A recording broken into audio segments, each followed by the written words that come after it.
भैया, प्यार का वो जात पात उम्र देख के ना कइल जाला। प्यार एगो विश्वास है और जबले आसमान में परिंदा रही तबले हमनी के प्यार जिंदा रही। आसमान में तो परिंदा रही लेकिन तोनी के जिंदा ना रहे।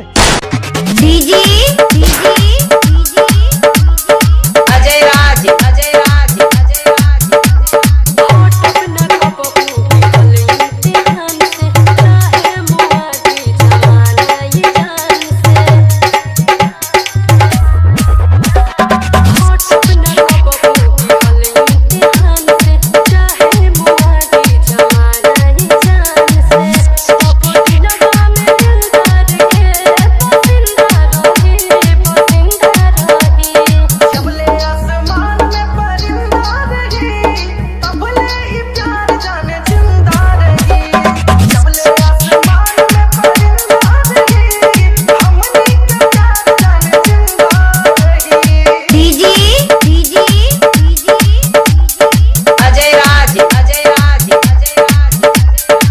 लड़की है जिसने मुझे प्यार तो करना सिखा दिया पर खुद के बिना जीना नहीं सिखाया। गाँव चिल्लाहा के पास।